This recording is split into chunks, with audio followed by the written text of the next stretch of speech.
laptops.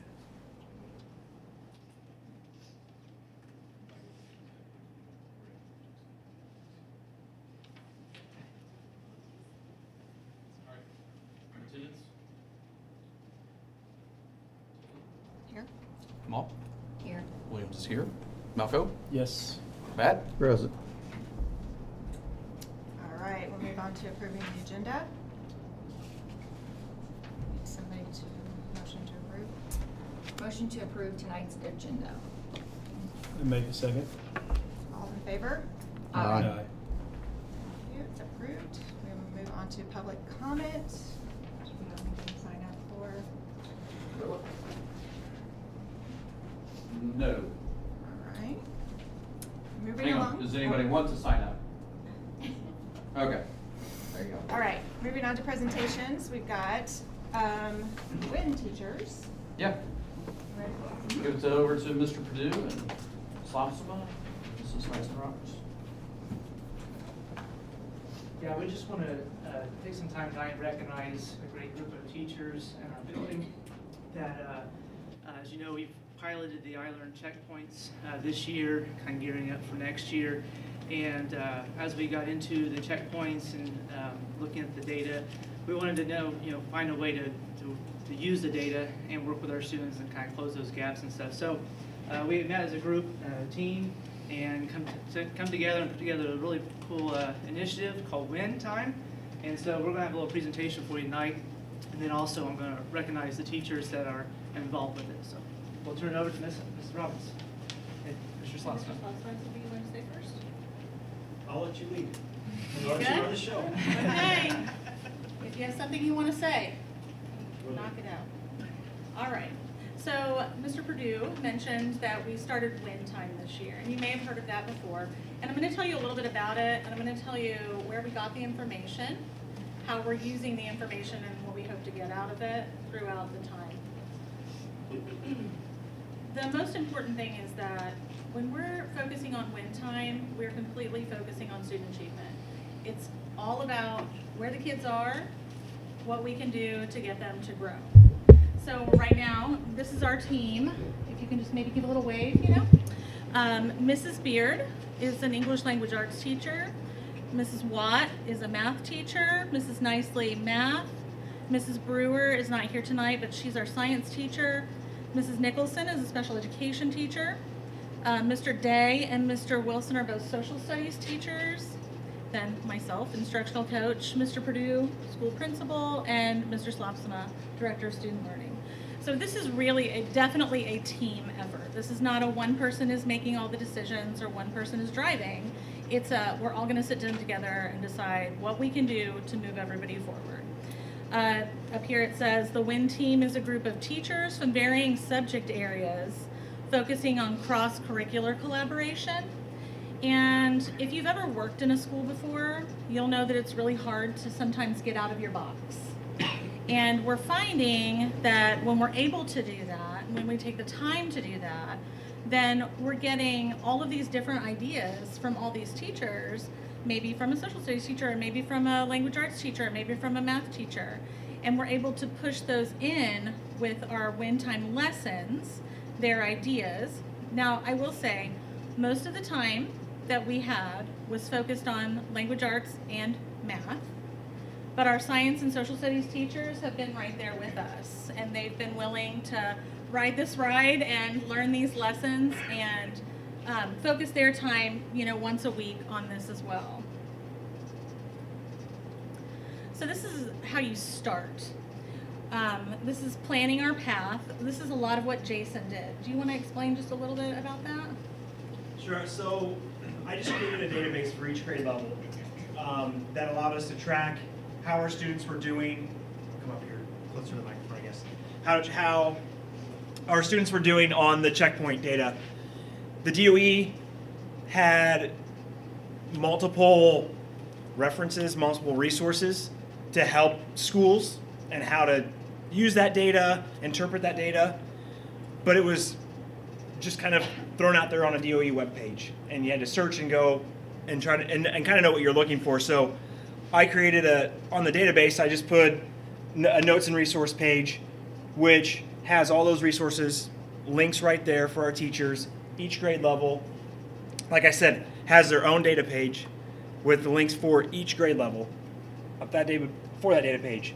And then the DOE came out with a diagram, I guess, a chart of how to interpret the scores, the information of like from that data. And so I then created a one-page document that I attached onto here because the DOE didn't have that. This document here is not on the DOE website. It was one I created. And are you going to talk about the DC? Go ahead. Okay, so we went then to a DOE workshop on the checkpoints, and in that they broke off into groups. And the table that we were at, Mrs. Hudson Roberts and I were at, we were sharing everything that we were doing, and we quickly realized from the comments and from the questions that the others at our table had is that we were way ahead of the curve on that. And so our service center director was at our table. He was holding this same workshop a month later. He reached out to me. He said, hey, what do you think about presenting at the workshop what you guys are doing? So Mrs. Hudson Roberts and I last month went and presented at that. The first part was the DOE presentation, and actually the DOE representative that was there afterwards, when we showed this and everything, and he saw this, he's like, hey, can you share that with me? I really like that document, this one-page document. So, and then there were probably 10 or 12 different districts there, and well over half of them, expressed appreciation for our presentation, saying that was really what they were looking for in that workshop, and sharing that information with them, and then also asked if we could share out what we're doing with them. So it was a great workshop in that aspect, and making us feel good about where we're headed, what we've done, and where we're headed, and being ahead of the curve. So, like Jason was saying, this information that's on this slide comes from the state. He just compiled it all into one place, so that's a lot easier for us to find. As teachers, as instructional coach, if we need the information, it's right here. So the state provides a framework that's used to determine each of the standards. And then from those standards, they also created, based on, we're talking iLearn and standardized testing, so when we're moving forward for that, they also created specific proficiency descriptors. So that's what this part is down here. These are descriptor notes. And in these notes, what we can do is take the checkpoint data. We're taking a checkpoint 3 times this year. We are, it'll be the same next year, but a little different. I'll talk about that later. But we can take these descriptor notes. We can see if a student is approaching, this is what that should look like. If a student is at the appropriate level, this is what that should look like. If they're above, this is what that should look like. This is what you can do to help that student. So it's not just for our lower students who maybe are below proficiency level, but it's also for our students who are above proficiency level students, what we should be able to expect from them. It says, using these 2 forms of information along with student data, that's how we grouped our students. So we use this information along with other data points, and I'll put that on the next slide. So up here it shows you a little bit more about it. It tells you what win time stands for. It means what I need. The idea of win time is to be specific about what individual students need. Now that does not mean that we have one-on-one instruction with each of these kids. It does not. There's only so much time in the day, and we're doing the best definitely with what we have, right? Our resources are all pooled together. But what we can do is we can look at that information that we get from our checkpoints, and we can pool our kids together into groups where we can focus on specific data-driven information and lesson planning. So that's exactly what we did. So our direction is to have targeted instruction with essential standards that are specific. So the state gives us guidelines for standards, okay? There are many, many different standards that we have, But when it comes time for testing, specifically iLearn testing, there are essential standards. Those are the standards that they deem the most important that students need to be able to master within a certain time frame, depending on the time of the year, right? And certainly by the summative evaluation at the end of the year, which is our iLearn testing. So we're doing this for math and language arts right now. We use these other data points as well because we have them available to us. So we used our NWEA testing. We do that now. That's a test that we take 3 times a year also. That test is interesting because it's a CAT test, computer adaptive test. So when the kids take the test adjusts to where the students need to be. Do I need to give them harder questions? Do I need to give them easier questions? So they can find out exactly where the kids are. Right now, the checkpoint information that we're getting is based on what's called a fixed form test. It's like the test that you all took when you were taking tests in school. It's everybody gets the same question, answer the question, move on to the next question. So our data this year is going to look different than it's going to look next year because the state is also changing to a computer adaptive test. So just know that what you see tonight is just the beginning of what really needs to happen moving forward. It's not the end, it's definitely the beginning. So we also use that checkpoint data that we get as well as teacher input, because the bottom line is our teachers are the ones who know these kids the best. They're going to be the ones who can tell us, was this just a really bad day? Because sometimes this student is above, and then all of a sudden they're approaching. Why is that? Was it the standard? Was it the lesson? Was it something going on with them that day? They're able to tell us that. So it's important that we have teacher input on that as well. Then this tells you a little bit about the lessons. The lessons are 30 minutes long right now. There is a video for each lesson, as well as some kind of an activity. It sounds bad to say worksheet. That doesn't sound so fun, but sometimes that's what it is. Sometimes that's what we need. We need practice, right? Practice. Practice isn't always fun, but practice gets us to where we need to be eventually. So we're using the approach of I do, we do, you do. So that means in that 30 minutes, we are not wasting any time. It's non-negotiable. If we're in school, we're having win time on Wednesdays. First, I'm going to explain it to the teacher or to the students as the teacher. Next, we're going to do something together. And then I'm going to give them a chance to practice so I can see if they're making any headway on learning the specific standard we're working on.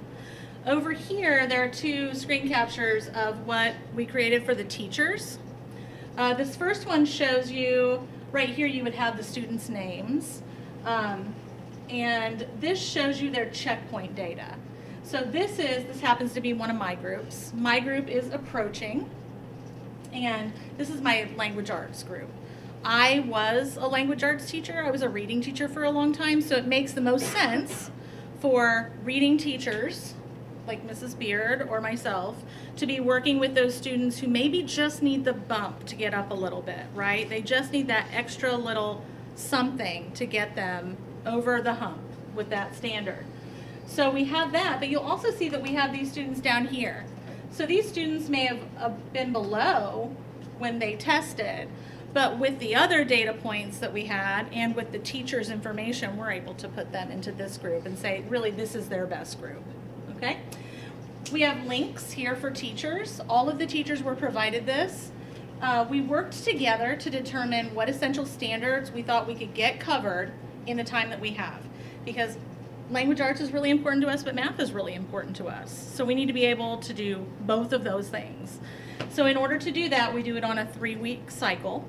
We do language arts for 3 weeks, then we do math for 3 weeks. Language arts for 3 weeks, math for 3 weeks. So we have some consistency in there. And moving forward, you know how I said last year things may have to change a little bit? By doing it that way, we're going to be able to make those changes on the go. So if they take a checkpoint within one of these weeks and we see that they need to be regrouped, we're going to be able to do that. So right here in this column, you'll see it has, for example, this one says 7.rc.1, okay? So this comes from the state. This comes from that state framework that Jason was talking about. we have that for all the teachers to see. So that way, if you are a social studies teacher, if you are a science teacher, if it's a language arts week and you're a math teacher, you can go in ahead of time, click on the link, it's going to take you right to the standard, so you know exactly what the kids need to be learning for that standard. So we have that prepared for everybody ahead of time. Next, in the next column over, you'll see a video. And this was all teacher work. The teachers did all of these videos and making the activity or the lesson that goes along with it. So each one of these videos is shown then during that 30 minutes of time. So we're teaching, they're having some kind of review, they're having some kind of practice, and they're also seeing it taught another way by someone in a video of some kind. And also the video makes it a little more fun, right? It's sometimes more fun to listen to Mr. J and his little computer, or his little cartoon guy, than it is for me to be up there talking to them sometimes. So we have that for everybody. The way that it's set up, which is really great, is that we have everything planned ahead of time. So nobody's guessing. Nobody's spending their extra prep time or their extra work time to have to get anything together. Now, like I said, they may want to look ahead just to kind of see what that's going to look like. But when it comes to having the resources, they were all printed out ahead of time. So every teacher was given an accordion folder. It has every single lesson that they're going to need in the accordion folder, along with an answer key, just so they can be sure if we're second guessing ourselves, right? I know I've second guessed myself before, and so it's there for us, and we have it all prepared for them. Now, we've already made some adjustments to that. I know Mrs. Beard made an adjustment because she read one of the articles and she thought, this is not the best resource I can find for this lesson. Swapped them out, we moved on, right? It was written by a kid, it had to be. It wasn't great. It was really bad. It was not awesome, but that's okay. The point is, we were able to switch it, but we have them ready, okay? All right. So the idea is, if we plan ahead and we plan better, and we're more focused on exactly what it is we're planning, then we're not wasting our time, like I said. And in that case, the kids are going to perform better. If we're planned better, they're going to have a better lesson. And so that's what we're doing. So these are just kind of some points. We're using disaggregated multiple data points, which I talked about. We've grouped the students based on performance, growth, and historical data. The teachers and administrative team leaders use essential standards and provide iLearn checkpoint data to determine the lesson calendar. The content area teachers created lessons for each week of the calendar. Teacher teams teach for 30-minute lessons. And then the best part, we reward students. We reward them for their hard work. We reward them for their participation. We all want to be rewarded. We may say we don't, but we do. It's nice when you can get some kind of a reward. For them, it's the win wagon. So there are a couple of ways we're really pumping kids up for getting excited about doing well on something. First, we have our friend, Mr. Snoop, and you can get a Snoop star in my room. So you'll see this wall is covered. There probably goes out to right about here now. When kids do well on Vimy, they can get a Snoop star. When they did well on a test that they studied for, they can get a Snoop star. There are multiple ways to get it. The only thing that I'm asking of them is, did you do your best job? Did you make some kind of growth? It doesn't matter if it's 1 point. I don't care. If you made 1 point of growth, good for you. If you already got an 100% and you got 100% again, you can have one, right? So we have those up on the wall. So that's kind of how it started. And you will hear kids, like, and they shouldn't be running, but they are, running down like, Mrs. Roberts, can I have a Snoop star? Can I have a Snoop star? I mean, they like to get Snoop stars, right? Like, it's silly and it means hardly anything to anybody who's not one of these kids, but it's important to them. They want to do it. So we kind of built on that with the idea of they like to have their name posted, they like to be able to earn something. So at the end of our win time, every time, if you've participated, like if you've been an active participant, if you've been willing to learn the lesson, not how well did you do, not did you master it, but did you participate, did you try? If you tried, you get a ticket. So if you get a ticket, then your teacher draws out 2 tickets at the end of win time, and those 2 students get to take a trip to the win wagon. And that's right here. So you can see it started like this, but if you walk down there now, it's like the whole thing is covered with tickets. They get to put their name on a ticket, put the ticket on the wall, and then they get to pick something from the Win Wagon. And the Win Wagon has drinks on it, it has full-size candy bars, packs of gum, some little things like hand sanitizers and stuff like that.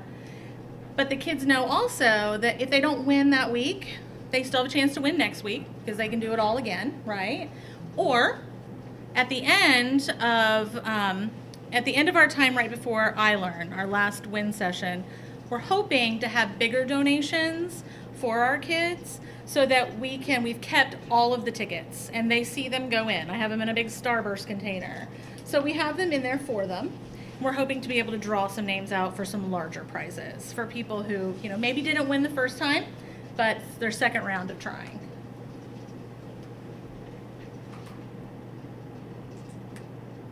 There it goes. So these were our winners this week.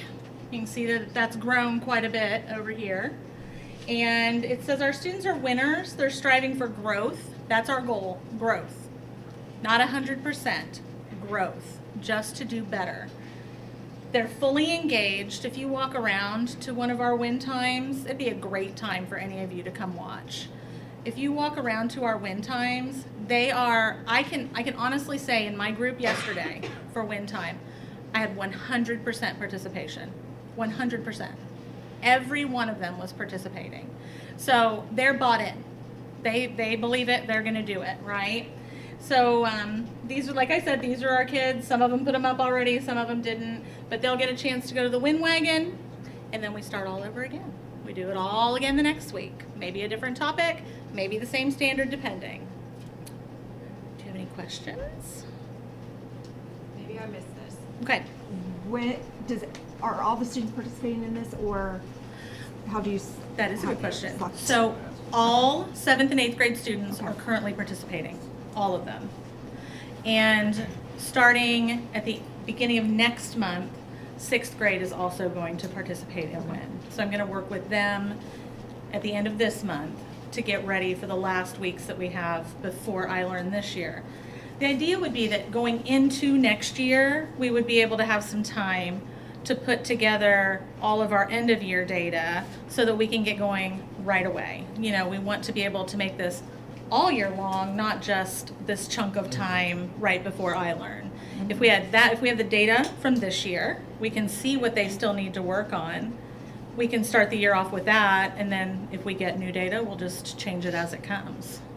So have you just taken out some of time from the class periods for this, or is it like a pride?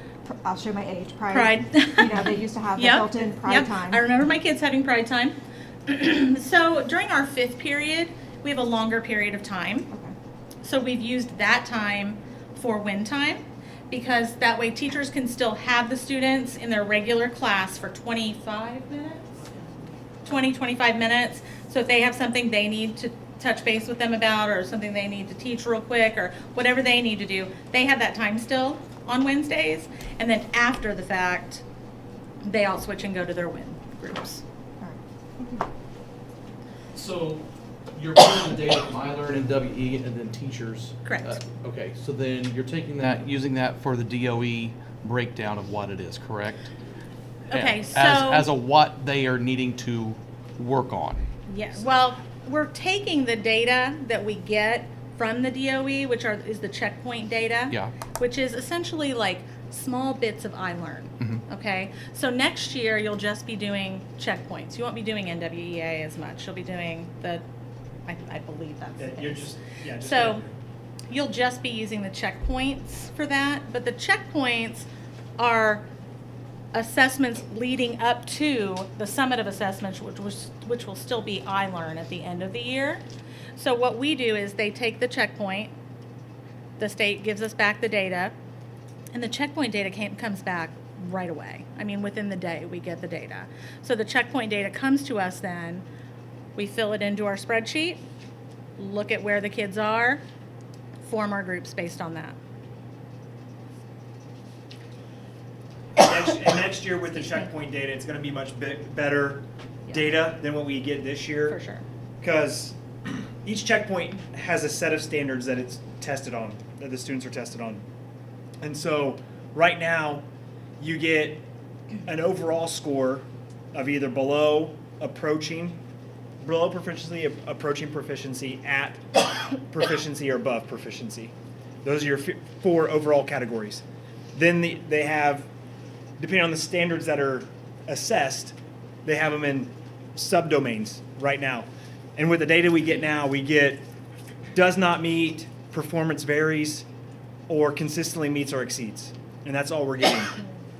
And so that's where that graphic that I created, it breaks that down, right? So it's if your student is at, but in the subdomain that gets performance varies, it explains what that means.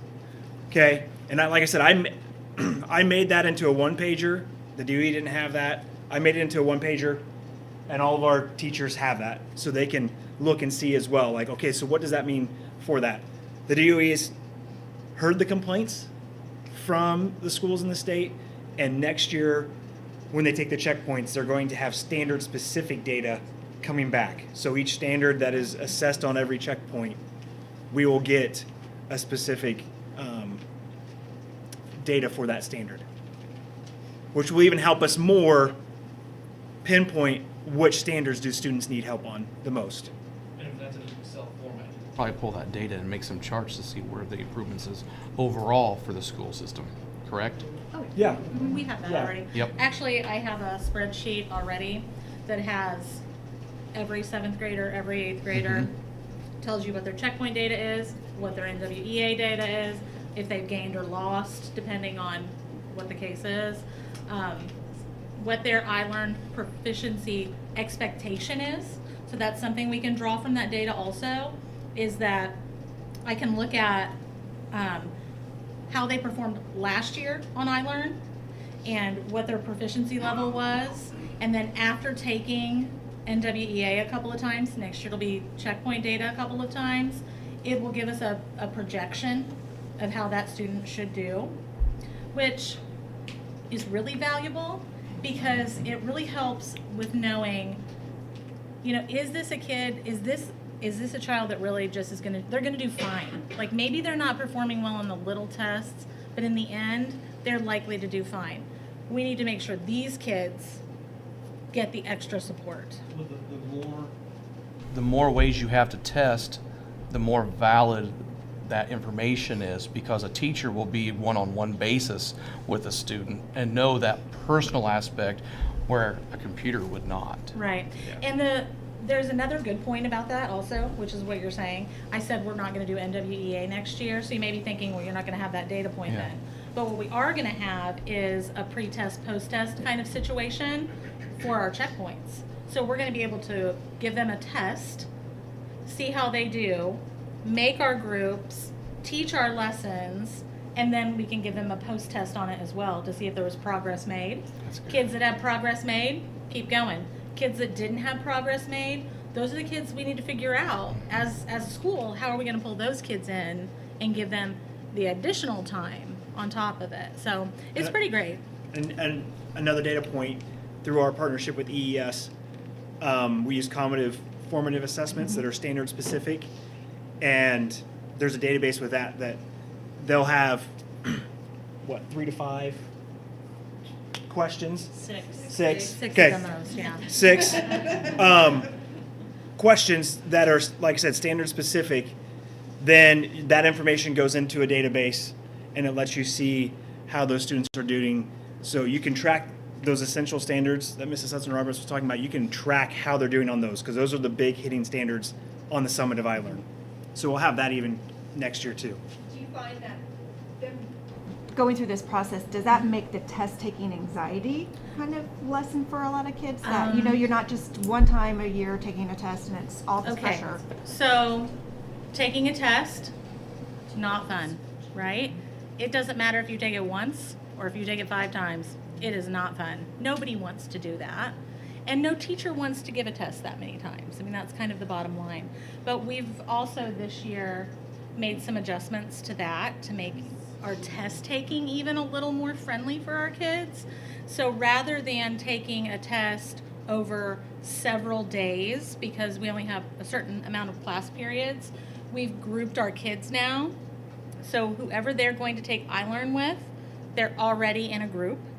those students go, for example, my students will come to me for my iLearn group, will come to me to take their checkpoint tests for their NWEA tests. So now they have an environment where at least they're more comfortable, right? Like they know we're gonna come here, we're gonna knock it out in a couple of hours. This is not gonna go on and on. Because what we found was, especially with the checkpoints, it was taking Mrs. Beard's It'd take like 3 English days. kids. I mean, it could take the whole week for some of these kids, 3 days or more, right? And so, because she only has a class period with them each time.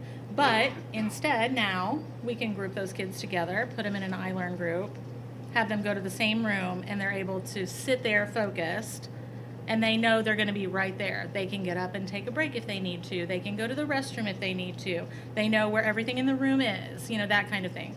So is it fun? No, it's never fun. But we are trying to find ways where we can kind of alleviate some of that test anxiety. Because, you know, I mean, if we're talking, I can talk personally. I have a child who has extreme test anxiety. And that it's really hard for her, no matter how old she is. It's really hard for her. And so, you know, we're doing, I think, everything we can to make it a little calmer for them, make it a little less, and we just build it up as it's a game, right? Test taking, essentially, it's a game, you guys. We're trying to show that we've learned all of this information and we're going to put it back at you. The same way you learn a video game, the same way you learn a sport, the same way you learn to play chess. It's all practice, it's all repetition, and that's what we're doing for them. We're just trying to make it a little more fun, a little more calm, and relieve some of that. So I know you have other things to talk about, but I'm going to show you this video, and it looks like it's from about 1982, but it's not. It's just from my phone, which is actually a good phone, so I don't know. But so what you're going to, what are you doing now? Oh yeah, okay. Okay, so here we go. This is my classroom. These are my kids. Hopefully you can hear it. Weather changed that's my at a voice. rate of -2 degrees Fahrenheit per hour. How long did it take the weather to become -14 degrees Fahrenheit? I'm sworn. If you saw, there were kids over here. They were standing up grouped. I don't care if you're standing up. They're over there. They're having fun. We have kids here. These two. This kid, at the end, what he says is, I'm a smarty pants. Like, you know, they feel good about it. They're in a group. We're doing work they can do that's going to lead them to do even more, and they love it. It's good for them. So it's like a game for them. This was a Kahoot at the end of the time, if there is time. I try to throw one of those on there. But that's kind of what you see is like excitement for them. Okay, that's it really this time. More questions? Appreciate it. Great job. So moving forward, so Wednesday, we're doing it on Wednesdays right now. Next year, we're looking at going Tuesdays and Thursdays. And after spring break, all grades 6th through 7th and 8th will be participating in WIN time. I've not heard one complaint from our students, and that's because of our great educators that's here tonight. And so that's why we want to honor them. And so I'm going to make them come up. We have something special for them. So I'm going to make them come up. And then I'd love for us to get a picture together, if that's all right with everybody. All right, so the one and only Mr. Day. Come on up here, Mr. Day. Come up right up here, right up here. See, we make the students do it. So now.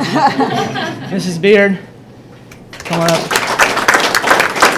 I tell her all the time her bonus check is always in the mail because of those.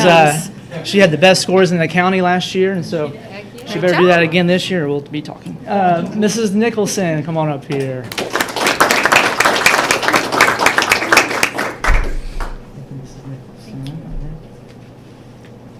Mrs. Nicely. Thank you very much. Mrs. Watt.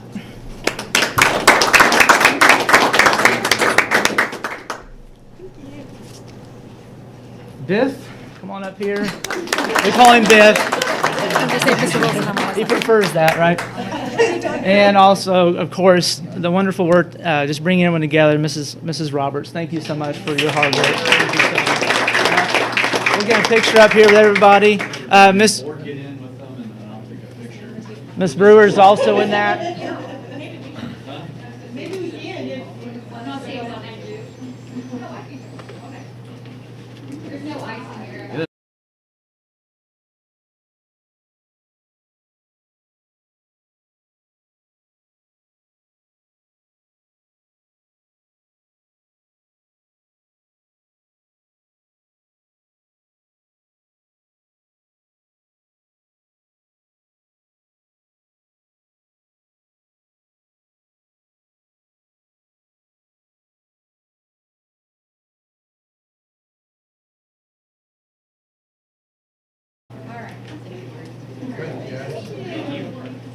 Congratulations, guys. Well done.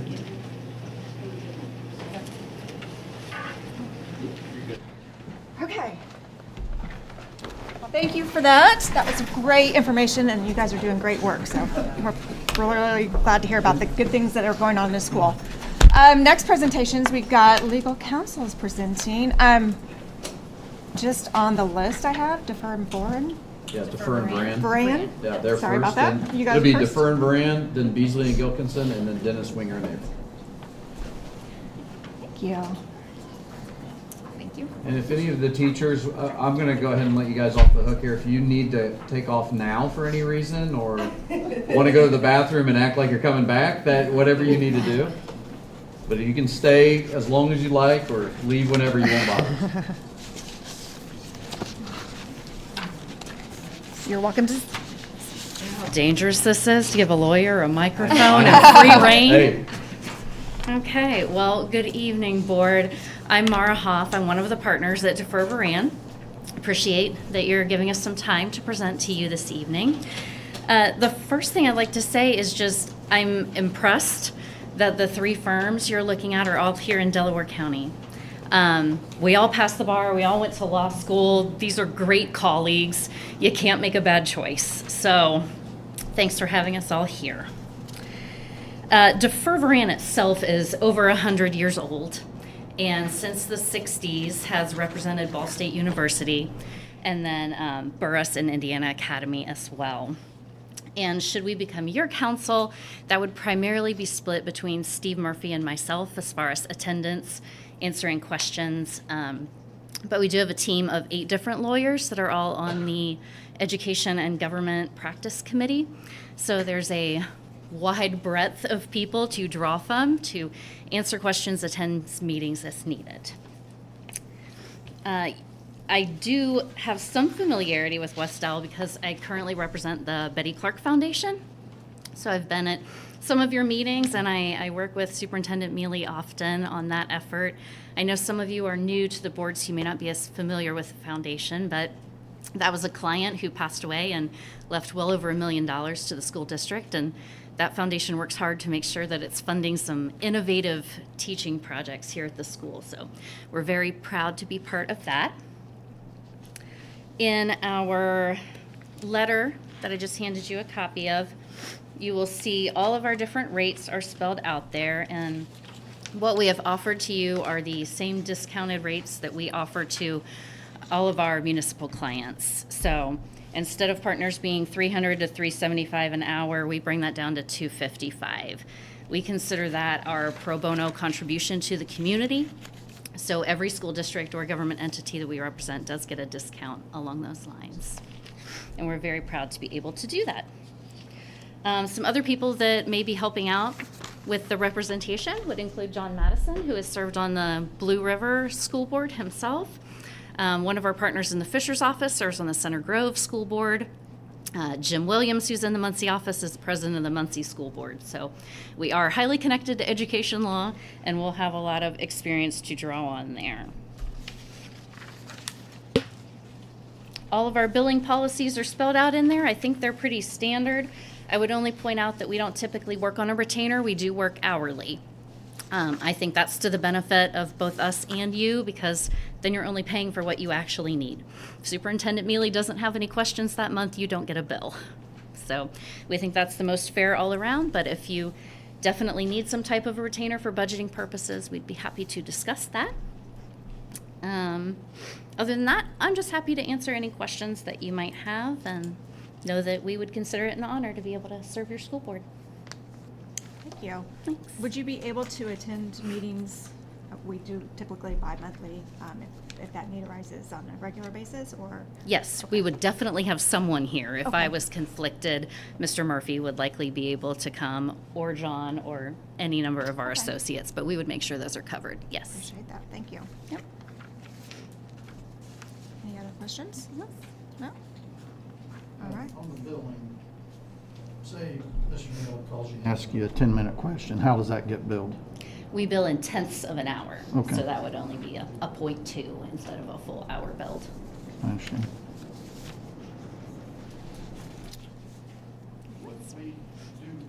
like we have an attorney we're working with now. If we go to you, how do you work with them on maybe the things that we have going on right now? If something's already pending, it would just be a phone call to find out what's pending and how we could transition it. Ethically, wouldn't we be- hand over files to new attorneys all the time. I'm sure it happens quite often. Yes. Any other questions at this point? Appreciate Thank it. you so Thank you much. so much. Thank you. All right, who'd you say? Beasley and Gilkinson? Yes, Beasley and Gilkinson is next. Please. Good evening, school board. My name is Alan Wisely, and I am an associate attorney at Beasley and Gilkison. I would just like to echo what Ms. Hoff said about all three of these are very great firms here in the community, and I don't think you could make a wrong choice. Beasley Gilkison has a lengthy history of representing school corporations here in Delaware County. We currently serve as counsel to Liberty Perry schools and have previously served as counsel here at Wes-Del, so our firm is very familiar with your school corporation. I believe you were previously represented by Mr. Hughes, who has since retired. Okay, yeah, so Mr. Hughes has since retired, but you'd primarily be served by myself and Aubrey Christ, and I would be the one attending your meetings every other week. So you would have the same consistent person at every meeting. We do have our fee structure in there. Our preference for this type of work is to work on a retainer, which would be $12,000. So that would be that, and then there would be certain carve-outs for specific projects like bond work that would be billed at our standard hourly rates, which is $295 for partners and $250 for associates. In addition to myself and Ms. Christ, you would also have the service of the other attorneys at our firm, including Mark Irvin, who serves as a member of the Muncie Community School Board. So we do not only have experience representing school boards, but we do have an attorney in our firm who is a current school board member as well. What was the second charge? I heard the first one, 290. What was the second one? $250 is the hourly rate for associates. Okay. I was able to read through this earlier, and I don't have any additional questions, I don't think. Do you guys have anything additional? Pretty good. So Yeah. I'm good. Thank you. Thank you so much for your time. And now your third is Dennis, Winger, and Abel. Right. I think Thank you all you. have a copy, Me too. but does anybody want another Yeah, copy? sure. Thank you. Okay. I think it was attached to the agenda, but sorry, I just dropped one. Thank you guys, and first of all, I want to point out something that I thought was very unique, and that was there were 3 female attorneys on the list of attorneys presenting here today, and I took that as a high compliment. And I know both of them and consider them friends of mine, so as Mara said, you cannot go wrong with any attorney you pick. And no, I do not typically do educational law, but I am typically out in the community. I'm involved in a lot of community organizations. I serve in a lot of community boards, and I do a lot of work on governance committees and those kind of things. So primarily I want Bill Hout to join me. He's a newer attorney at our office. But he's joined us after being a partner with a firm in northern Indiana that did work with a lot of school corporations, and we feel like this is why we're equipped to step in and help you. And our other partners also serve on committee boards and community boards and other things of governance. And so we did put together. We feel like you're getting 3 different flavors of how to charge this, so you all get to decide. We felt like it was best to put together a monthly retainer that would cover attendance at the board meetings and then a couple of hours of consultation. And then outside of that, we also would charge a reduced rate of $250 an hour for attorneys, $100 an hour for legal assistants or paralegals that needed to assist. And our typical rate is $300 and $150, and then of course any filing fees. But we feel like that would be the best mix because it would give you the consistent knowing what your cost is for the monthly board meetings and preparation for that, but then also any additional time. And so I'm going to let Mr. Hout step in and speak for a second. Thanks, Sarah. Thanks. Nice to meet everyone. Certainly appreciate the opportunity to be here. You do have a great group. I spent the bulk of my career with Warwick and Boyne up in Elkhart for my first 27 years. And that we were representing school systems back then, and we continue to represent them. My time goes back to the sad case of the Ryan White deal when that first came out, and we had meetings across the state on what do you do in those situations, and it ended up a practical solution with the CDC's rules, and it worked out. But what we took an approach, like I said, you've got great teams of counsel here. Our approach to the school representation, we all read the same cases, the statutes. We work with Julie Slavens, used to be Dave Emmert at School Boards Association, great resource for you guys. We spent a lot of time, we would go to the school board meetings. Now, I think they're probably knocking on the door of 30 school corporations at this point in time, but we've represented a number for a long time. So we couldn't go to all of them, but it was helpful to be at the school board meetings on a regular basis because you knew what was going on. For the most part, and the fee structure we put together, that would handle a typical month. I mean, unless you've got some bond issues, you're building a building, you're going to have issues during each school year, whether it's a patron issue, state-driven issue, they're going to come up that will require something out of the ordinary. But for the most part, you're going to have pretty consistent level of work, and sometimes, some extracurriculars, but not so much. But we would spend the time with the community, going to the ball games, understanding the arts, and it just helped us. It always helped us understand what was going on with the school organizations, whether it's the Booster Club.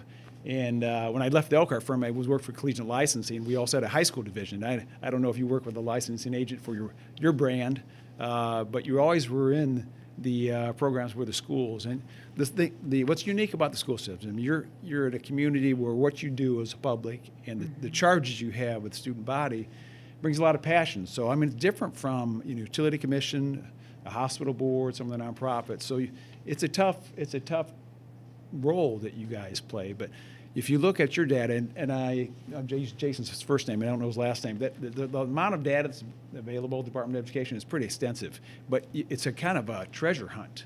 Mm-hmm. And I think if you can find out the data about transfers of students in and out, and you guys are net north of 100, I think so that tells something about what you're doing for the school system, but for your team to help pull that data to make it more useful for delivering your services helpful. So anyway, we would love to work with you. Appreciate the opportunity. Any questions?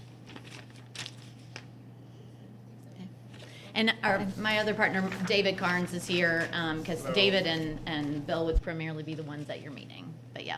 Right, I would be attending as well. I've represented corporations from 1 employee to 1,000 employees. I've dealt with employment law issues, Department of Labor, EEOC, whatever type of issues that would come up, HIPAA and FERPA. Unfortunately, I was 4 kids in college, 3 of them at the same time, so I was dealing with that on a regular basis, it seemed, trying to figure out even for myself how to chart those waters. So, yeah.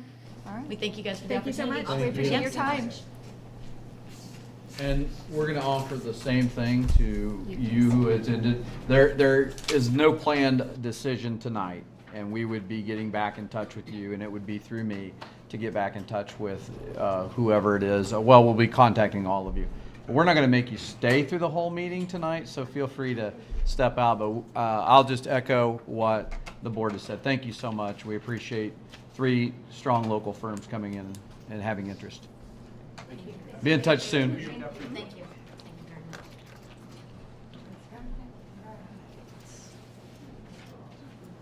very much.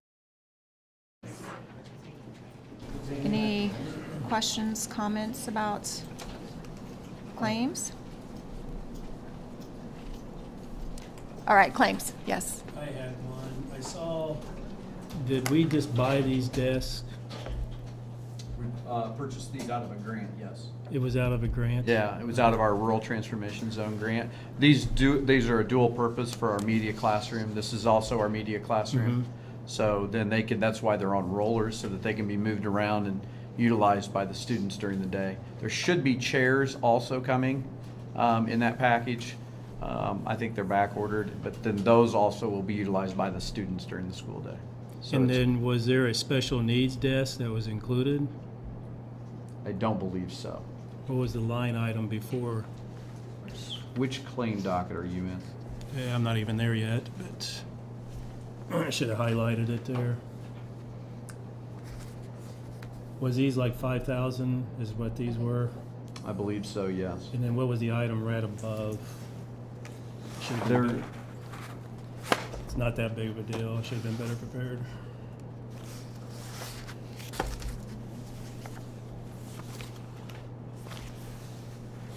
Kyle,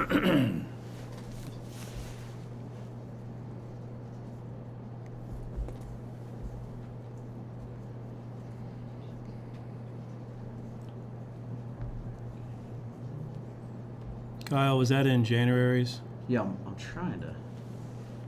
I didn't see it in January. It's 33423. That's what you're talking about. What page are you on? Is it in the January? No, it's in the February 21325 one. Okay. I think they were both for tables. They just pulled them out of two different accounts to pay for them, possibly. That's probably what I saw, the one part. That's why, if I'm The reading Sharp that. School Services Yes. tables for the streaming, learning disabled 1787, and professional service. Yeah, that's a good question, and I can explain that. So inside the grant, it's broken up into different areas of the grant funds. As the grant budget itself is broken up. So we had some remaining funds inside that learning disabled fund line, and then this other line. So we took that money and did an amendment back to the grant for the DOE, stating we were taking that money. We have to do that before, but it'll still show up in here as that budget line because that's how Sharon has it broken down for her to understand. Yep. Any other questions on claims? I do have one more. I saw we were renewing, and I'm not familiar with it, something with the bus transportation. Yes. The software? Yeah. TransFinder? Can you explain that a little bit? Yeah, so the software for our buses allows for us to create our routes that are more efficient, helps us to create routes where we're not going, where we don't have buses crossing over each other on the same road, and it uses all the GPS, and it also allows us in the future, when we, depending on what we do with our lease, if we do get GPS enabled buses, which is an option, that we will also be able to, when a parent were to call in and say my student's not home yet, we'll be able to log right on and say they're literally right around the corner and making it to you. There's also an opportunity for parents to have access to that on their phones through an app where they then wouldn't have to make that call. If they're running behind about 5 minutes, you know, they can just pull that up and go, okay, I see where they're going. It can also help us to see our speed of our buses on field trips or games when they're out on the interstate, that type of thing. And this is the first entry into that, was to develop our routes. And it was both the fact that we were struggling to get bus drivers, and then less students. When you have more transfer students come in, less students in your district are riding the buses. So as we were downsizing some of our routes, we also found that we could utilize the software to better create a more efficient route. Also helps us to try to get as many routes as we can where your door release is on the side of the house rather than on opposite, where your student has to walk in front of the bus or in front of cars. There's a lot of pieces to it. We waited a lot of years to go to it, but we also felt that it was time for that. It will also allow, if we go to GPS, if we do have subs who don't know the routes, that it'll give it, if the bus is set up with the technology, turn by turn and stop by stop, which will help when we get into that situation. So that's what that software is for. So is that year start now? Is that what that is? Yeah. Yearly? Yeah. Okay. And then if we would get the GPS buses, would that be more money, or we get it for the price that is? You would probably put that into, we could talk about that. That contract could be asked to come to the board. I'm assuming there would be a little bit more of a charge on their technology side, but the technology in the bus depends on if you're going to buy or you're going to lease this next round again, which is something I have on the superintendent's report to start talking about. I do have one more. In that same time frame, we had Vista Landscape and Design. Vista, that's the crew that we utilize after ball games for cleanup that Ed Giesman brought to us. Okay. What is a general breakdown? I see a line item that's $1,660. Is that So it's usually a $24 an hour fee for an individual.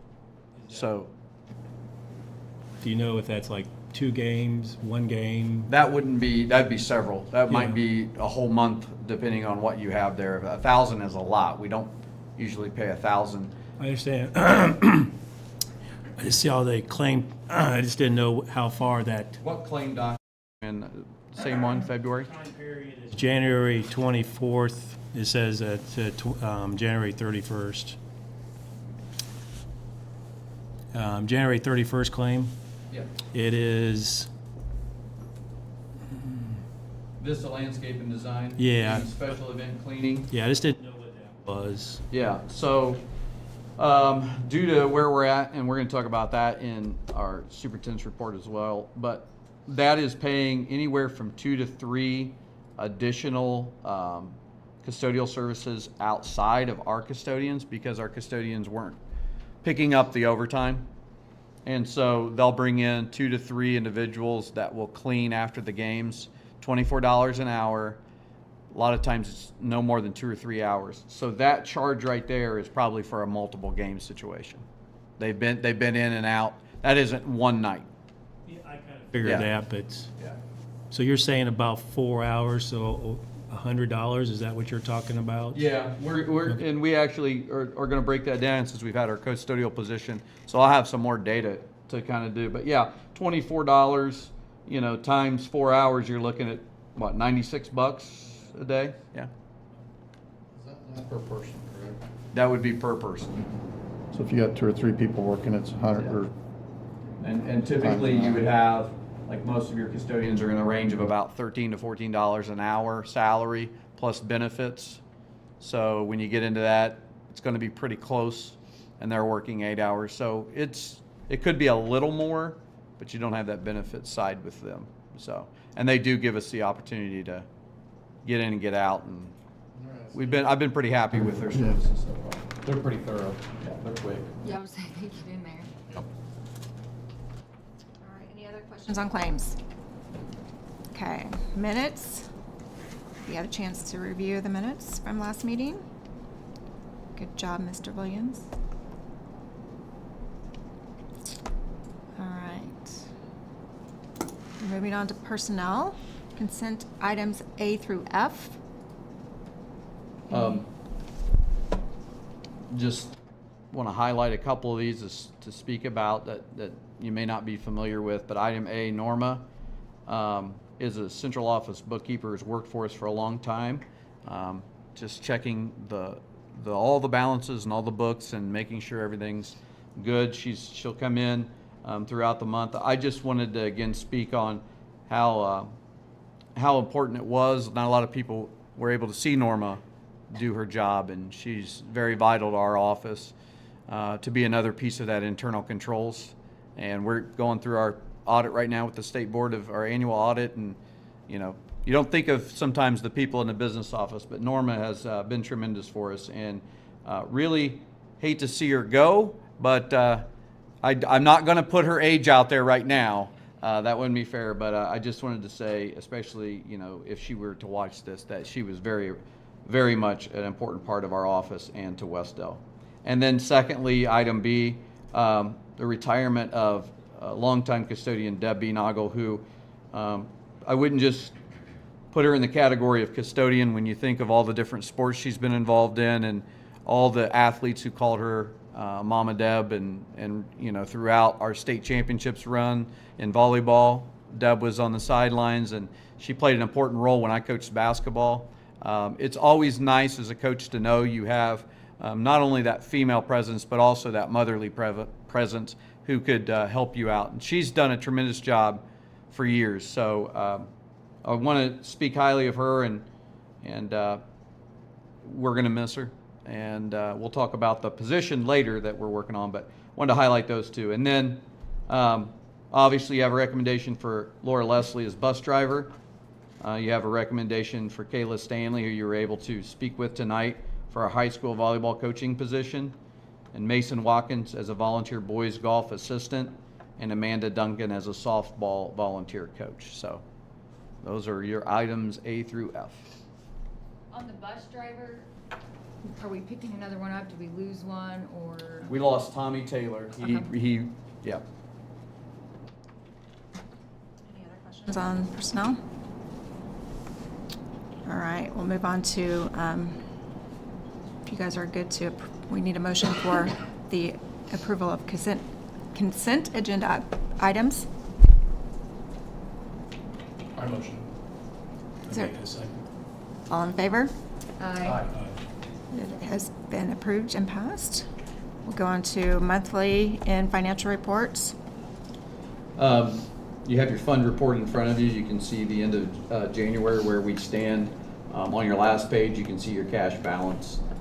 There in totals of almost $2,021,000 and some change there. That includes all of your grants and your education operations, debt service and rainy day funds, and also your construction fund, that is your remaining bond money. So we're doing, again, I'll say what I've said last, we're doing good. We'd like to do better, but we're not nearly where we were a few months ago where it was tight. ADM, I will tell you, our daily membership was 825. We were down a few students this second count. Before the first evening? I want to say we were down maybe 4.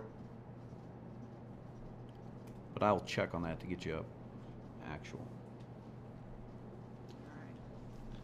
Thank you. Superintendent's report. Yep. For the superintendent's report, I'll try to go through this a little quick because there's some legislative stuff on here that I think the board needs to be aware of. But some facilities update, the baseball, softball netting has been completed. And right now they're in the process of finishing up roofing as weather allows them to. Interior finishes are scheduled to be completed this month. On the collection relining project update, we're receiving bids now, and you will have bids coming to you at the next board meeting, and that will be Schmidt Associates and United Consulting. We had that posted in the Star Press and also in our office for bids, and we've had good interest in that, some local and some out of town, both. So I think you'll have a good opportunity to look at some competitive bids. Again, that's just relining your pipes underneath the middle high school. On personnel, I just wanted to highlight that really happy with our efforts of our school district and our two principals, Mr. Perdue and Mr. Reagan, are working with Alexandria schools on a shared school psychologist, which will is something that the state has actually been really interested in and promoting, is whenever you can share costs between school districts and utilize people, it's going to be better on the taxpayers. So right now we have a posted position to share a school psychologist, and it sparked some informal talks now about maybe what we could do in the future, sharing with our neighbors, Alexandria, and see if that partnership is something we can continue to move towards. So. And as I talked about the custodial position, we're struggling to get any interest in our custodial position. And Ed Giesman came to me with some concern about Deb's day position, and he has some ideas about shifting some people around that would work in the second shift, and then possibly bringing in, if you wanted to go to adding in more time with Vista, coming in and working second shift alongside some of our current custodians. So we're down to, and I believe there could be another custodian leaving day shift at the elementary, possibly, maybe not, but we're trying to talk about that right now. It's really coming down to both money and pension. You guys can't control pension. That's a state thing. Money, it's another one that's kind of tough because you've got to look at your budget and see what you can do. And so if you're looking at this, if we hired a custodian for $14 an hour, which would be really higher than we've brought anybody in as a starting position, we typically start at $12.61, but I'm just giving you numbers. If you brought them in at 14 for 8 hours, you're going to be looking at about $112. And I did this quick, so check my math. 112 per day, and that's salary only. And they would work 260 days a year, so you'd be close to $29,120. That's just salary. That's saying they didn't take the benefits. Now, if they did, we'd estimate $5,000 for a single and about $10,000 for a family on top of that the school would be having to pay for. So you'd be looking at 34, 120 single, 39, 120 family. That's for one custodian every day for 260 days. You could look at, if you can't get any interest, you could look at the $24 an hour for 4 hours in the evening or more, depending on what you want to do. That's going to get you about 4 hours would get you about $96 per day, so it would keep you under that. And working alongside with one of our custodians in the evening, that might be all you need. Maybe you need more, I don't know. But that's going to put you at 260 days just doing one extra person at 4 hours, about $24,960, but they would not have benefits on the back end of that because you'd be using the Vista service. So if that, I know that can be confusing, but if that makes sense, if we're going salary and just apples to apples, you'd be less hours than a full-time person, but you'd be cheaper in the long run. The other piece you could do is think about this. If you can't get someone, you could bring someone in from Vista for 180 school days, which is the student days. And then in the summer, a lot of times we put our custodians on the same shift, and we also hire summer help from college students or juniors and seniors in high school. And you may not need to go 260 days. But I just wanted to put that out there. I can get more numbers and get them to you in a spreadsheet, but I wanted to have something to you tonight. But I don't want you to have to make a decision just yet. Quick question. Yeah. You're missing those other 4 hours compared to a full to a part. What's the difference of not getting done, or is that full person? It's a great question, and it's hard to give you. Are they not doing something during that time? I'm not trying to. No, I gave you. We don't have anybody applying. And what you would do. If you got I don't know. If you got a great 8-hour worker, it may be great. If you get somebody that's not so great, you might get more out of the 4 hours. It's pretty impossible for us till we get them on site to know. If you look at that summer help at that 1260, is that what you're looking at? We're right now only at like 10, and I can bring all those in that are set so you guys can see those. Because I know that's done usually in the fall, and you guys came in, the new board members came in January. We can give you that spreadsheet to show you where our starting salaries are, where our current are, and where our summer help and any of our subs or anything are at. And you can take a look at that. Be good to look at going into, because you typically have collective bargaining in the fall, settle with the teachers, and then you make adjustments to that spreadsheet for your non-certs. So I can get that to you. Question on Vista.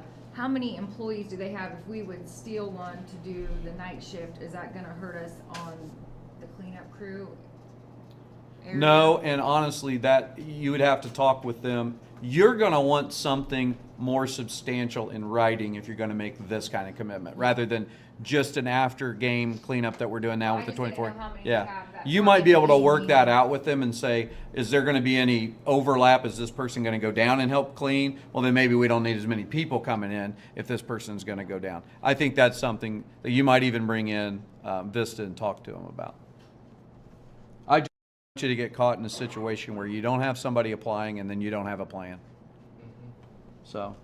I'm curious to know more about Vista's options. I can get. Is that like classrooms basically? I know that they do an Yeah, evening. and I would probably have Vista and Ed in here to tell you where will they be, what will they be doing, you know, and he would know, and he'd be able to tell you your current custodians, what their skill set is and where they would be, so. It might be worth Vista putting together a little bit more formal proposition. Yeah, you need a better proposal, absolutely. All right, on transportation, as I mentioned, the bus lease, we're coming to the end of that. Some things to think about. I'm going to be reaching out for lease options. I do believe we don't have to lease as many buses now because we don't have as many students riding the buses as we did. We do own one bus, but we'll get that information to you. The second piece is to start thinking about if this board wants to continue to lease when you get the numbers, or do you want to start purchasing? You can purchase a little at a time and still lease a few. You can, I will tell you most school districts at this point in funding, though, they have to use their bonding to be able to purchase buses because the cost of buses is so high. How old is the bus we have?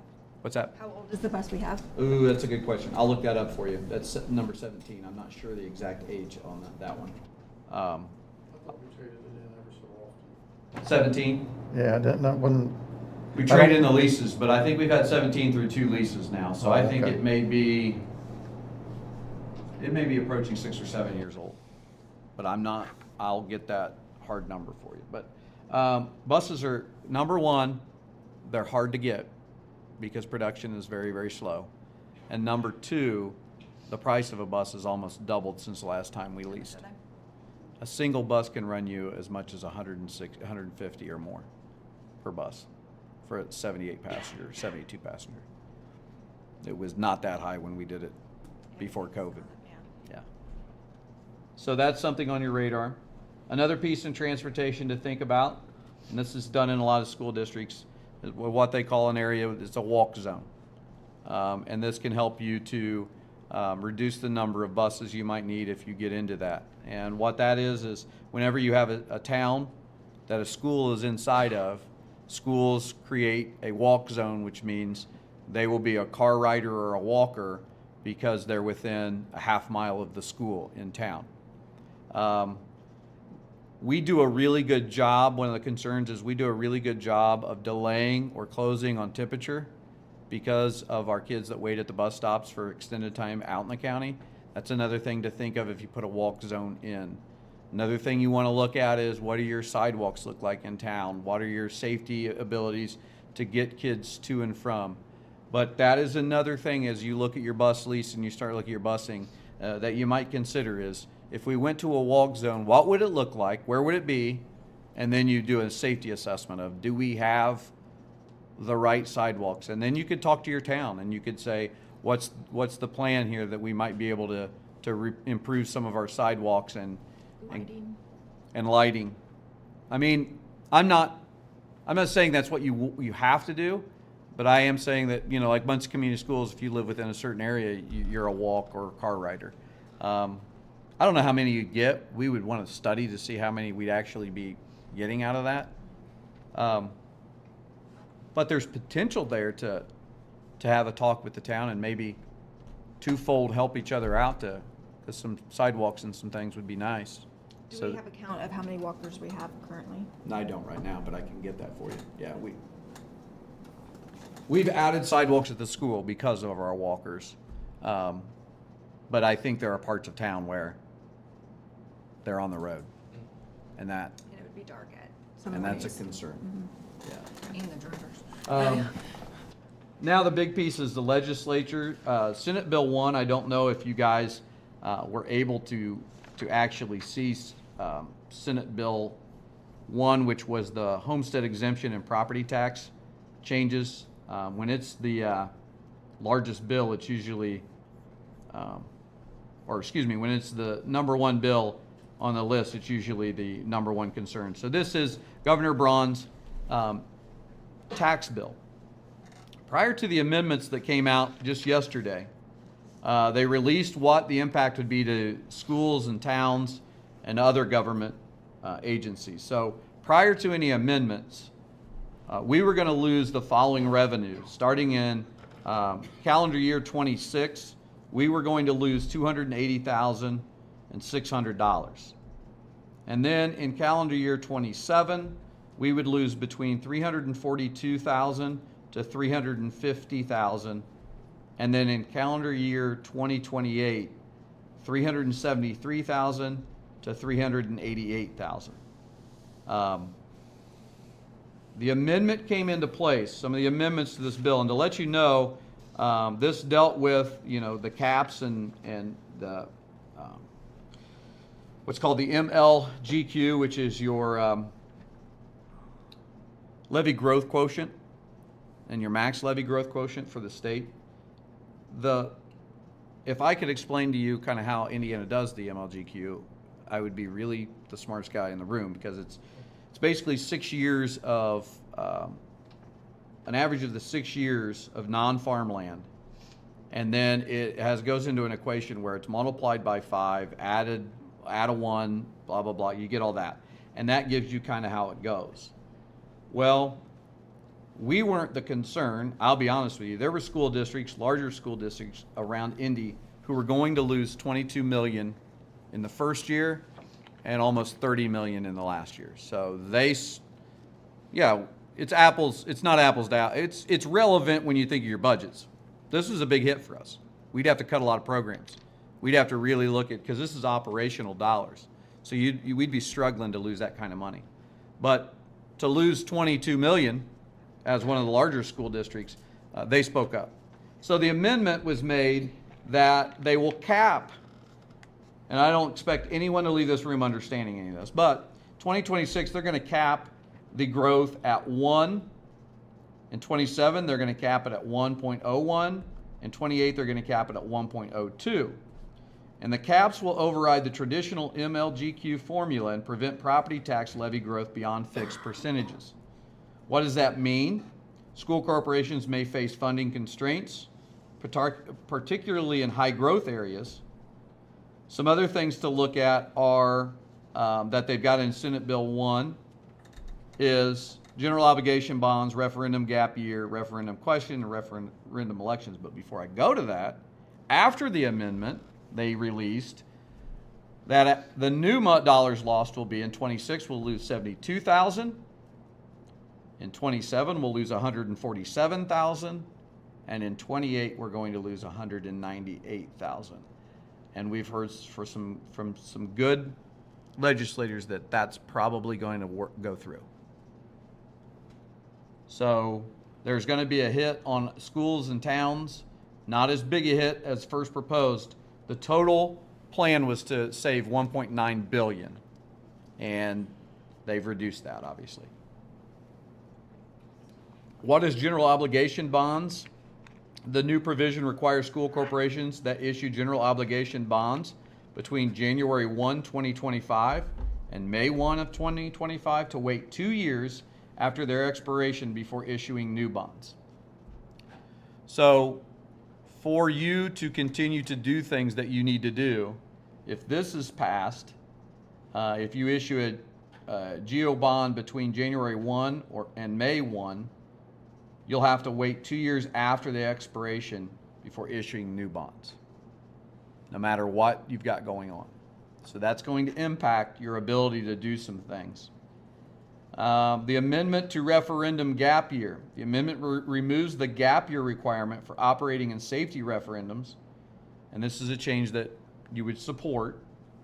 However, it does retain the cooling off period for controlled project referendums. What that means is that if you do a controlled project referendum to build a part of a school or add on classrooms and this and that, there's going to be a cooling off period that they want to see you not go back and try to continue the referendum. Remember, a referendum goes to the taxpayer in an election on a vote. They are planning to amend the referendum question. It's revising the language of the referendum for controlled projects, operating referendums, and safety referendums. The new question format will provide greater transparency by requiring clear details on the duration of the referendum, the purpose, the total cost, the estimated tax impact, and historical referendum data. And everyone that we're associated with, the Indiana School Business Office, officials, Superintendent Association, support this. It's a clear picture to let your taxpayers know exactly what your purpose is, your price is, your tax impact is. Right now, it's not very clear on the ballot. And then referendum elections. This amendment maintains the original bill's restriction that referendums can only be placed on the ballot during general elections and not on off years. Well, this is tough for schools because of your ADM. You lose kids, you might lose funding on an off election year, and you may need to, the only way you can really recoup that is going to be through bonds or through referendums, and they're making a lot of restrictions on that. So that's going to be very difficult for you to traverse that, if these get passed. I'm not trying to bore you too much, but I will let you know the next piece is that House Bill 1230 has a good chance of passing. It's provide that school board offices, each candidate's affiliation with a political party or status as an independent candidate must be stated on the ballot. So you will have to put party affiliation or independent on your ballot. That one I do believe it's authored by 4 Republicans. I believe it will go through. So those are just the ones that really impact you guys. There's more to Senate Bill 1, but we don't need to belabor it tonight. Board calendar is in there. I have some good news, and I want to make sure I have them right, but I have people here that can help me. I believe we have 3 boys wrestlers going to semi-state. Luke Powers, Dallas Godby, and Zach Reno. So I think that needs to be highlighted. We had 3 girls, right? 2 girls. 2 girls, and we have 3 boys. Pretty good for a little 1A school. So excited for them, and I know you guys probably echo that we wish them the best of luck at semi-state. Fort Wayne, correct? Coliseum? Well, is it still called the Coliseum? Yeah. Yeah. So I think we have a shot this year at getting out. Well, at least I talked to Coach. He said we've got a shot to get out. So we'll see. That's all I have in the superintendent's report. Any idea the Muncie annexation? Yeah. It was approved. What that So means to us? Yeah, I do know that it's going to have a little property tax impact to the school. I did get clarification on that. The exact numbers of which I don't have, but the annexation of Heron Point will take a little bit of property tax impact to us. Hopefully we'll get the exact number to tell you. I don't think it'll be dramatic, but you know, anything kind of adds up right now. So that plus the cuts that we're going to see from the tax bill, it's going to make it tough in operations. Student loss. How many kids are in that neighborhood? They're still able to come here. Okay. So if It's just the they taxes. yeah, they can, they would stand as a transfer student. They would just, what we would have to do is if they're actually redistricted as a Muncie student, we would just have to send them the transfer paperwork and make sure they get that. So we know who's in that neighborhood. We'll be able to do that. Can we send a bus there the same?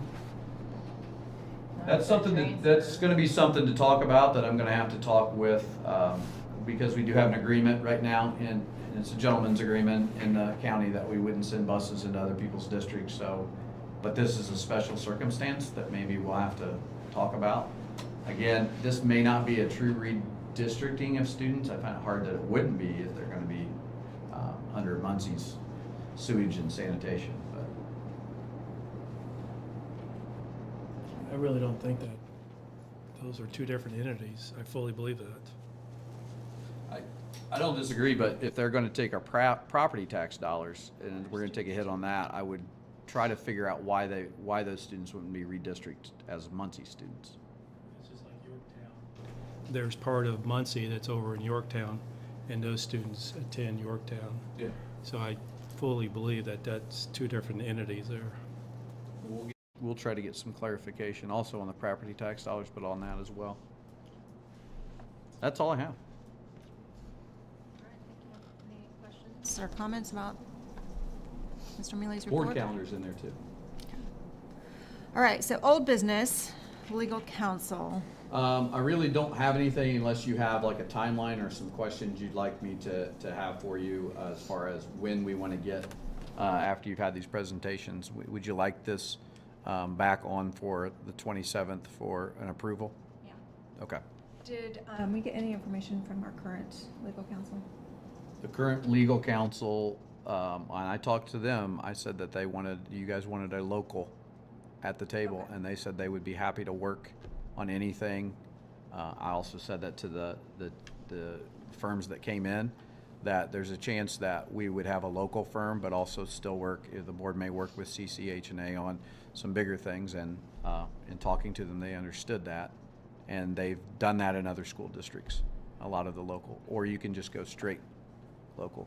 Our current did not, that's on me. I told them that there wasn't an appetite for them to be our attorney long-term. We wanted local. And so if you want me to go back and change that, I can. She did say the cost would be high to travel every meeting. So she understood. She wasn't upset. But I can definitely go back if I was supposed to. But I felt you wanted 3 local firms. How are they filling this? Is it by the hour? By the hour, isn't it? Yeah, where they're not we're not on a retainer with them. We're by phone call, yeah. What kind of transit time is it for them back and forth, and what are we charged? Our current attorney is Fort Wayne, and I don't know the charge. So it'd be the 2 that we work with. John's out of the Indy area, and Amy's out of the Fort Wayne area. They're more than willing. I want to say that on record. They're more than willing, but thought we were going local. So What's the benefits of having dual, like you said, that they would, much larger, you said? there could be, it really depends on your local firm feeling like they could handle some of the bigger things like bonds, which I think we heard most of them were okay with. When you get into some of the stuff that you might work with on buildings and public works and larger pieces of that, they may tell you that they'd be happy to work with them since they work in that. Like John Becker doesn't work in school law, but he works in more civil engineering and in the civil law of that type of stuff with municipalities and public works law. I don't know that you'd ever need them, but it sounds like they're willing to continue as is, where they'll work on a need to be basis, but knowing that you have a current legal representation that's local. Right now, they step in on collective bargaining. They realize that you would probably utilize your local for collective bargaining, so they get that. And again, as you heard in here, they all work pretty well together, and they understand how changes happen and what you guys are wanting to do. Okay, thank you. So bank. Yeah, I have all of the bank information in there from the 3, which was First Merchants, Old National, and Star. I have some notes here to kind of go through those because it is not an apples to apples situation at all, and you can see that if you've looked at it. A couple of things to think about, and we'll just go through these. I'll highlight a couple of these that I pulled out, starting with Star Financial. And again, this is information only that I tried to do, and many of you probably have already read this, but just an overview is they're a longstanding financial partner of Wes-Del Community Schools for 60 years. They mentioned that in their documentation. Services and features, they offer commercial banking solutions, including treasury management, fraud protection, and commercial lending. Interest and fees, this is one difference that you're going to find in Star versus the other 2. Interest is paid on the first dollar of taxpayer money in the bank by Star, ensuring every dollar earns a return. And they paid $50,722.47 in interest and charged $2,497.92 in analysis fees, which really was a net benefit in 2024 of $51,324.55. And on top of that, if you look at one of the pages in that, we received a $3,100 donation from Star Financial Bank last year for the year. That $3,100 donation to the school would then also be tacked on. So if you look, your fees were $2,497.92. You take that $3,100 in donation back to the school, they were really ahead $700, or we were ahead $700 in the grand scheme of things. So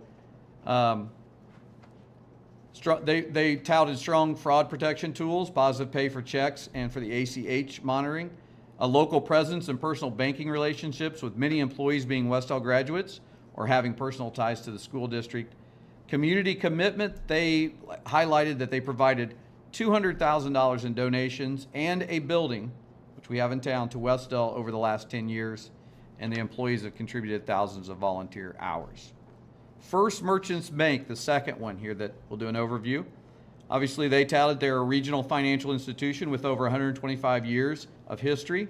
Services and features, they focus on people, products, and pricing. They offer business interest checking and thriving business money market accounts.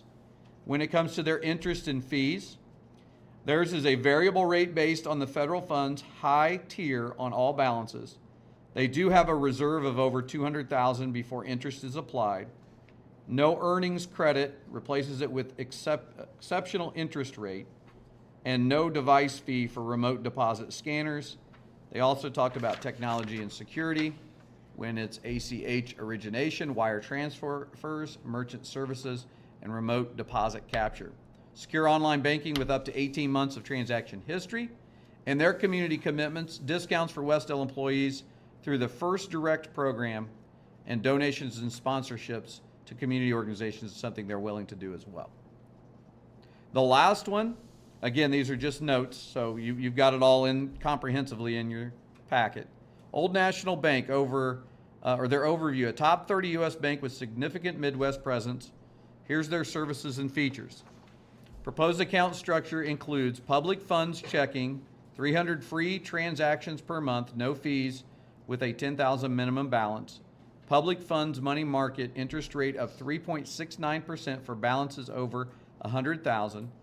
They also propose a laddered CD portfolio customized based on cash flow needs, which is different and unique to the other two.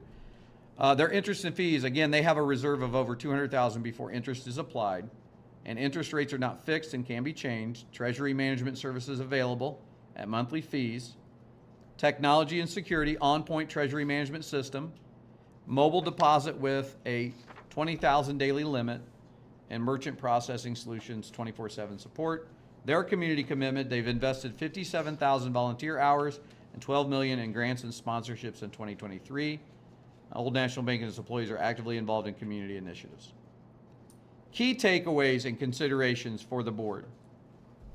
I would say best for maximizing interest, if I'm looking at it right, would be the Old National Bank's number, 3.69. However, you have to think about the reserve for the $200,000 before interest applies. So I think they have a good rate, but you have to take that into account. Best for immediate interest on all funds, Star Financial with paying interest on the first dollar that goes into the bank. And best for flexible and modern banking, First Merchants Bank, they've got competitive federal fund rates, no remote deposit scanner fee, advanced online banking. In-game, I can't give you apples to apples on this, and I'm sorry, but they each kind of they got the same request for proposal, but they each have their own unique thing. I think there's a lot to be said for that piece where the donation actually put us into the net positive with our current bank, where we basically canceled out our fees by getting that donation when they gave $3,100 and $200,000 over 10 years in donations in a building. That couldn't be overlooked, but I just wanted to get all that. So I'll take any questions that I can answer. Again, I'm not a banker, but I tried to do my best to give you a breakdown. Thank you. Did you share this with Sharon? Was it like, just from her perspective on, is there one offering that works better for the way they meet The ladies are going to be 20-some years a little biased, but they're a little nervous about making a switch. Well, I just didn't know if there was something that maybe Star isn't offering that would make their jobs easier. They by didn't somebody say else. anything. Okay. Yeah. Okay. They didn't say anything. But that's not to say that there isn't. It's right. just. The other thing I noticed with Star was that there's no minimum balance. And I don't know that they had a monthly maintenance fee, not that it was a large fee anywhere, but I don't know if anybody else has any questions. It's more of a local bank, or to be a local bank, and it sounds like Star's the only one in Indiana that's purely in Indiana. Is that correct? No. No. Merchants First is Merchants might be. hometown's Muncie. It originated in Muncie. It originated in Is Muncie. it? Yeah, branches are in Old National. I thought I must have misread it, but. Yeah. They're scattered everywhere. So. I will also say that Star told us that they do think you're doing your job, and that they would recommend every 7 years looking at your depository, at least the numbers. I do have one question. I don't know what we keep in our accounts. So you have one bank that says we'll pay after 200,000.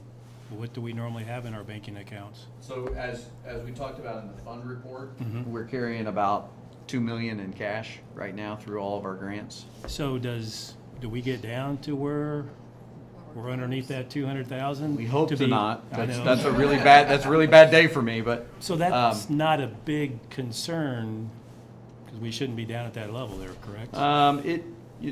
You shouldn't. There are times where you might get close on a 3-pay month, some different things in that. Again, some of that grant money. So to be safe and conservative, I would say you're at best running about 1.2 in the bank. Okay. Yeah. All right. Do you guys want to make a decision this evening?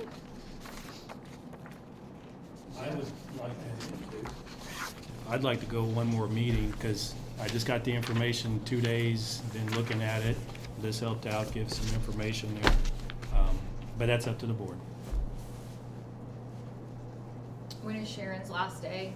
February 28th. So it would be the board meeting prior 2 to days Sharon. prior to that. But, hey, we're a business office. We will do whatever is needed. Any other thoughts? Make a motion. A motion to approve Starbank as our depository. I'll second that. They've been solid through the years. And they don't have to give back, and they choose to. Yeah.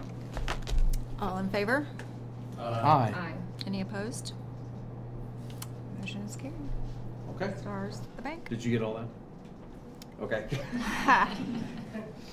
He's working on it. Okay, other old business, the Educator Wall of Honor. Josh, second. oh, I'm sorry. Am I placing this in the executive location? Or am I in the administrative content? You can play the motion and everything? Yes. You can put it wherever and she'll be able to sort it out for you. Thank the Lord. All right, Educator Wall of Honor. So at the last meeting, Josh Burkett was here and he was going to take the information to the board. What is the Wes-Del Alumni? It's the Wes-Del Education Foundation. Okay, Wes-Del Education Foundation. And then he and I spoke after the meeting, just to clarify what we were looking for, and he was going to go back to their board and talk to them about how they wanted to put together a committee and move forward with it on their end. He has a meeting set up with some of the board members next Wednesday, and so we will get more information once that meeting takes place. So more to come on that when we learn that. Okay, new business. Nothing in there. There is no new business. Board comments. You want to start, Larry? Thank you guys for coming. I appreciate all the attorneys showing up, and you guys, I appreciated the presentation. You guys are doing a great job.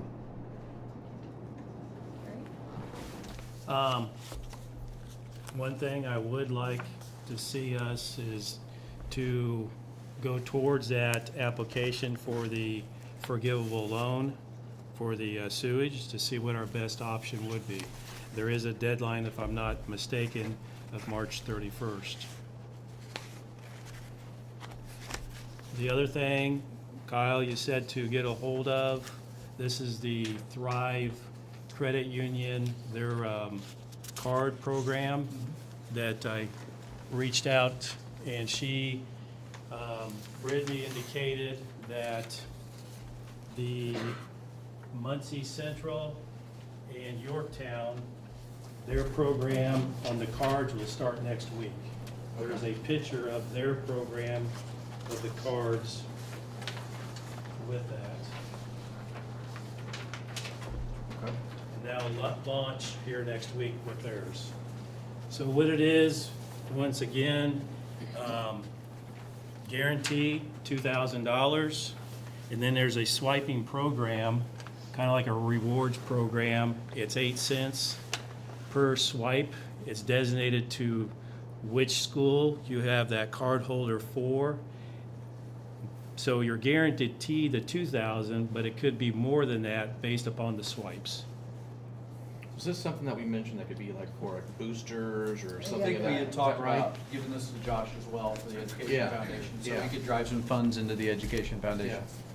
Question, Carrie, if they are currently a Thrive member, does it cost them anything to switch cards? Okay. Make sure I'm not representing the company, but she said, if your card's not expired, she said and you want to switch to Yorktown, Muncie currently, hopefully Wes-Del, it is $5. It's the cost of that card is what it is. But if you're on the timetable and your card is going to expire and it's available, you can choose to pick that card out. So Not will an that be an additional. option to them up Yes. front then, before sending a new card? That's correct. I did talk to Josh about this, and he was gonna reach out to, and I forget her name now. Brittany. And talk to her about, I think it would be a good way to get funds into that Education Foundation. Because the Education Foundation funds come right back to the school. So they don't really have a fundraiser to get constant money coming in. This might be a way for them to do that, so. This is a yearly program is what this is, like anything. Yes, it's programmed to do the second and third year, but like anything, it can stop. So like, say we only get like $8, $10, they're automatically gonna give 2,000 no matter what? Okay. Question. Basically, it's just a means of them to drum up business, or they sit there and say, we're donating anyway, let's go this program and go this route. Do you know how they're like promoting it, these other schools? I don't, because the launch is taking place next week for the other two schools. So they've been in a process of probably 2 months or so. What this here little signature thing is signing off to utilize the logo and the image on the card there. Carrie says here, by accepting the terms of the program, is there a place where the terms are listed, or, I mean, what are the terms? I believe the terms are pretty much right here. This is a standard, and I gave Kyle the telephone number, Brittany's the one, to talk to her about it, but it's a standard form is what this is with other, they've used the same card term here with other schools and everything, but. So it's just the terms of the program. This would be, our card would be as an I'm sorry. It would just be another option, like if they, okay, pick your debit card, which one would you like, if somebody was going into? Exactly right. Okay. You have a choice to pick the Wes-Del one, yeah. And like what Brittany was saying, is there a fee? Yes, if you're in the middle of that time frame, but if it expires and you want a new one, and it's optional right there for us, there you go. Or if they were signed up as new Or a new, customers. if you're new, yes, there's no charge for that. That's good, because the gas station in Albany does this for the foundation in Delta. There's a pump that's specific to Delta, and there's an additional, they give it an additional amount of proceeds, kind of like this. I guess it's to incentivize that you use that pump, and it's decorated as an Eagles. There's and, one on Tillotson for Ball State at that show. and then that money, and that's kind of what this is like. Okay. That's why that's what made me think of Josh and pushing this over to that, because they're not getting any revenue right now, and they're gonna get 2,000 right away, and that could come back in scholarships or grants for the kids, so. Do you still have her telephone number? Yeah, I'm passing it on to Josh. Okay. Yeah. Basketball season's been a little busy for him, so. Sure. Any other comments? No, thank you. Win. Amazing. That is awesome. What a great tool to basically see how the students are performing, and also it's a tool for the teachers on your performance. So kudos. It's going to be a great tool. It could be utilized for, obviously you have it set up for tracking and monitoring their success rates. And if they're not succeeding where they need to be, you know what to do. And all that's going to do is help us as an entity provide the services for these kids. And I think that's just, it's amazing. This is something that's a very good positive for Wes-Del. So thank you. I'll say thank you. That's all I have. I was gonna say something, but Shane said everything about the win, but thank you guys, because you guys are doing great, so keep up the good work on that. I don't know if anybody was out at the elementary night at the basketball game a couple weeks ago, but we had a great turnout of elementary kids. Winnie was there. They did some robotic stuff and things, so I think we got a lot of great stuff going on over there, and everybody seemed to come out and really enjoy it. So Winnie was the cutest, of course. So that was, I know you two weren't on here, but I think a very good positive for the board to see the community and the kids and how they interact with Winnie. So I just wanted to give a shout out to that because I think that was something really great. I love Win Wednesday. I want to see it go to 2 days a week, but it doesn't quite sound quite the same as Win Tuesday. But anyway, it's 2 days a week. It just appreciate everybody's hard work and efforts and everything you do. It means a lot to the kids, the parents, us, the community to have such a great school system. I think you guys should patent that, sell it. There you go. If everybody's time aligns. Yeah, I think we can do that. We'd love to come visit, so maybe let us know a good day for that to happen. Appreciate you coming today too. Thank you. That is all we have. We just need a motion to adjourn. I make a motion. Second? All second. All in favor? Aye. The meeting is adjourned. Thank you very much.